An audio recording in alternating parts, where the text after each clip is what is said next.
அதிக அளவில் விளைச்சல் இருந்தும் மாம்பழத்திற்கு உரிய விலை கிடைக்கவில்லை என விவசாயிகள் வேதனை தெரிவித்து வரும் நிலையில் இது தொடர்பான கூடுதல் விவரங்களுடன் இணைகிறார் செய்தியாளர் தமிழ்செல்வன்.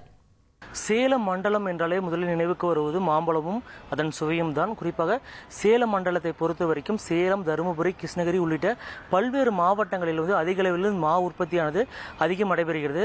குறிப்பாக சேலம் மாவட்டத்தை பொறுத்த வரைக்கும் 50,000 ஏக்கருக்கு மேலாக மா உற்பத்தி விளைச்சல் நடைபெறுகிறது. அதேபோன்று தருமபுரி, கிருஷ்ணகிரி ஆகிய 2 மாவட்டங்களில் மட்டும் 50,000 ஏக்கர் அளவிற்கு மா விளைச்சலானது நடைபெறுகிறது.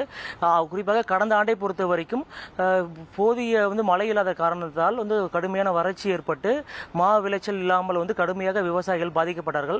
ஆனால் இந்த ஆண்டு அதிக அளவில் விளைச்சல் இருந்துமே போதிய விலை கிடைக்காமல் மா விவசாயிகள் கடுமையான அவதிக்குள்ளாகிறார்கள். குறிப்பாக தருமபுரி, கிருஷ்ணகிரி ஆகிய 2 மாவட்டங்களில் 35க்கும் மேற்பட்ட மாக்கூழ் தொழிற்சாலைகள் அதிகம் இயங்கி வருகிறது.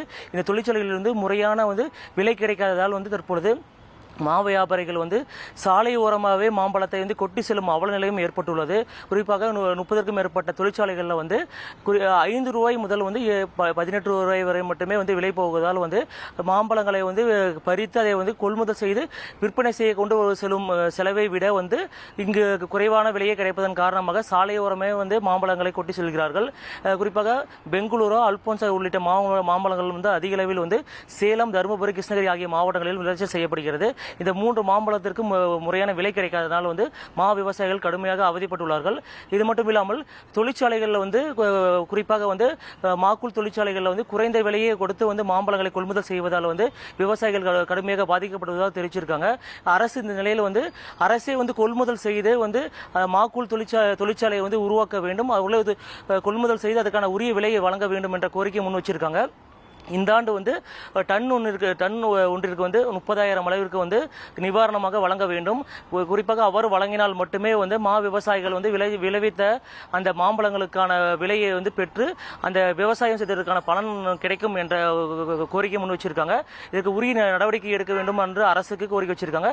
இது மட்டும் இல்லாமல் சேலம், நாமக்கல், தருமபுரி 3 மாவட்டங்களிலும் கடந்த ஆண்டை காட்டிலும் இந்த ஆண்டு கூடுதல் விளைச்சல் இருந்த போதிலுமே வெளிநாடுகள் மற்றும் வெளி மாநிலங்களுக்கு ஏற்றுமதி செய்யும் விலையும் குறைந்திருக்கிறதன் காரணமாக கடுமையாக அவதிப்பட்டிருப்பதாக விவசாயிகளுக்கு தெரிவிச்சிருக்காங்க.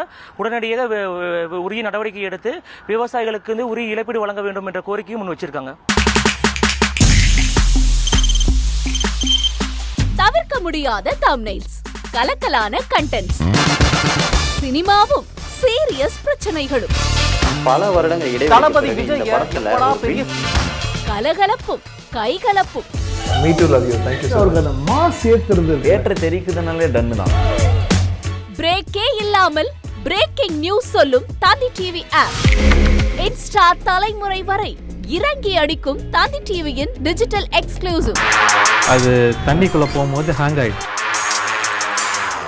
உங்களுக்கு விஜய் சார் எந்த அளவுக்கு ரொம்ப பிடிக்கும்? Of course, Malayalis are huge Vijay sir fans. 2 பேருமே ரொம்ப பிடிக்கும் எனக்கு. தந்தி டிவி ஆப்பை இலவசமா டவுன்லோட் செய்யுங்க.